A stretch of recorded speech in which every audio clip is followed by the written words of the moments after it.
Hola Lanzas. Hace más de 70 años comenzó la Guerra de Corea, el único conflicto internacional de envergadura en el que ha participado Colombia. Fue la primera confrontación armada de Estados Unidos y sus aliados contra las potencias comunistas luego de la Segunda Guerra Mundial. Un conflicto que después de 3 años y 4 millones de muertos terminó en tablas. La guerra comenzó el 25 de junio de 1950, cuando 100.000 soldados de Corea del Norte, con apoyo soviético y chino, invadieron el sur de la península con el fin de unificarla bajo el gobierno comunista de Pyongyang. 5 años antes, al ganar la Guerra Mundial, Estados Unidos y la Unión Soviética la habían liberado del dominio impuesto por el Japón en 1910 y dividió en 2 partes, adoptando el paralelo 38 como la frontera entre ellas. Las potencias instalaron en cada lado un gobierno favorable a sus intereses y desde entonces Corea fue uno de los focos de tensión de la Guerra Fría.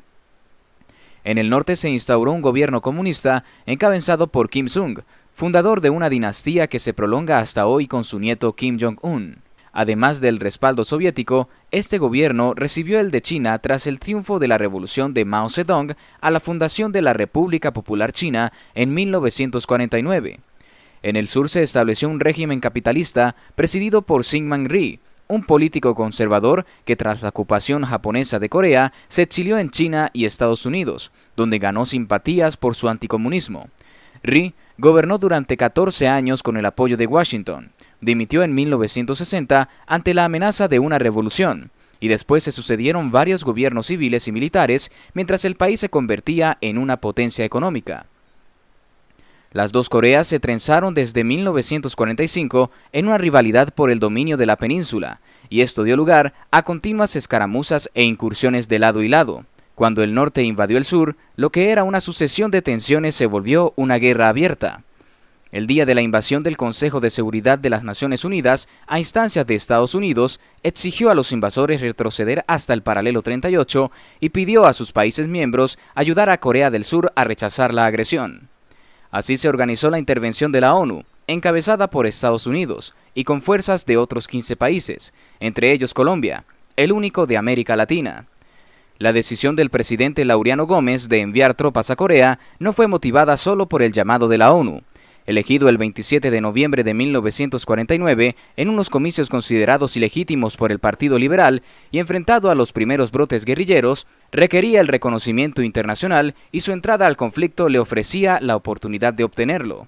Además, el ingreso de soldados colombianos a una fuerza dirigida por Washington, aunque actuaba con la bandera de la ONU, le servía para mejorar las relaciones con Estados Unidos y recibir su ayuda para fortalecer el Ejército Nacional con el conflicto interno, al que Gómez atribuía el carácter de una cruzada contra el comunismo, como la Guerra de Corea. Un mes después de su posesión, el 7 de agosto de 1950, el ministro de Guerra de Gómez, Roberto Urdaneta Arbeláez, definía en Washington la colaboración colombiana. En octubre, la fragata ARC Almirante Padilla, al mando del capitán de corbeta Julio César Reyes Canal, se unió a la séptima flota de Estados Unidos en la base de San Diego, California, mientras el embajador ante la Casa Blanca, Eduardo Zuleta Ángel, ofrecía los servicios de un batallón de infantería. Este fue creado el 26 de diciembre de 1950, integrado por soldados conscriptos y voluntarios y adscritos a la Escuela de Infantería. Fue puesto bajo el mando de oficiales que después ocuparon posiciones destacadas en la milicia, como los entonces coroneles Jaime Polanía Puyo y Alberto Ruiz Novoa, el capitán Álvaro Valencia Tovar y el teniente Gabriel Puyana García. La creación del batallón fue rodeada de la pompa de un hecho histórico. El primer contingente de 1.060 hombres fue despedido el 13 de mayo de 1951 con un desfile militar por la carrera séptima de Bogotá. Una misa campal oficiada por el arzobispo primado Crisanto Luque en la Plaza do Bolívar y un discurso del presidente Gómez. 8 días después, el batallón emprendió en Cartagena la travesía de 79 días rumbo a Corea en el buque estadounidense Aiken Victory, que hizo una parada de aprovisionamiento en Hawái y otra en el puerto japonés de Sasebo, antes de llegar al territorio coreano en un punto cercano al paralelo 38. El Batallón Colombia llegó a Pusan el 16 de junio de 1951 y libró su primer combate el 7 de agosto. Después actuó en varias operaciones como la batalla de Jeoncheon Hill y la defensa de Kumsong, pero su acción más notable fue la batalla de Monte Calvo, del 12 de marzo al 3 de abril de 1953. En esa acción se disputó el control del monte que ganó su apodo porque el fuego de artillería destruyó los árboles en su cresta, desde la cual se dominaba el terreno en varias direcciones. Los colombianos conquistaron fugazmente la cumbre, pero los ataques enemigos rompieron su resistencia e impidieron la victoria. En el Hall Beldy, el batallón Colombia sufrió 250 bajas, 97 muertos, 33 heridos, 28 prisioneros y 92 desaparecidos. Esto es más de la tercera parte de las 639 sufridas en toda la guerra, 163 muertos, 448 heridos, 28 prisioneros y 47 desaparecidos.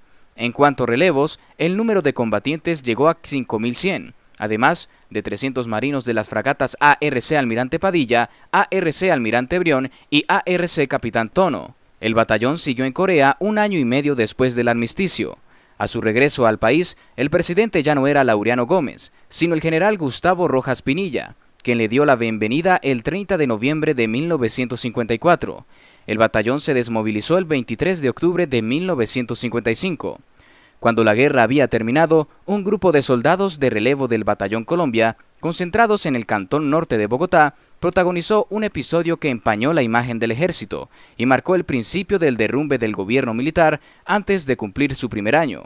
El 9 de junio de 1954, enviados a contener la marcha de protesta estudiantil por la muerte del estudiante Uriel Gutiérrez, causada la víspera por la policía en la Universidad Nacional, abrieron fuego contra los estudiantes en la calle 13, con la carrera séptima, dejando un saldo de 13 muertos y más de 100 heridos. El hecho, sin embargo, no deslustró el mérito de los que lucharon en Corea, cuya acción dejó una profunda huella en la historia del país y su relación con el mundo. Durante los últimos meses, en la península las tropas colombianas cumplieron funciones de seguridad en la zona desmilitarizada que separa las dos Coreas. Paradójicamente, esa es la frontera más militarizada del mundo. Los ejércitos de ambos lados se han cruzado disparos y allí han ocurrido otras acciones hostiles como el ataque norcoreano que destruyó la oficina abierta en 2018 en la ciudad fronteriza de Kaesong para servir de enlace entre Pyongyang y Seúl. La hostilidad no ha impedido los contactos diplomáticos entre los coreanos, así como entre Estados Unidos y Corea del Norte. Kim Jong-un se reunió 2 veces con el presidente surcoreano Moon Jae-in en 2018, y otras tantas con Donald Trump en 2018 y 2019. Pero la situación no ha dejado de ser explosiva, sobre todo desde cuando Corea del Norte mostró al mundo su capacidad nuclear. La guerra no se ganó ni se ha alcanzado la paz, pero esto no amengua la gratitud de los surcoreanos hacia los colombianos que combatieron en su tierra. De ello es testimonio el monumento en su honor levantado en Incheon, el lugar del desembarco del general MacArthur, donde hoy ondea la bandera tricolor. Y bueno, lanzas, hemos llegado al final. No olvides de seguirnos y dejarnos un buen like. Hasta la próxima y que Dios los bendiga.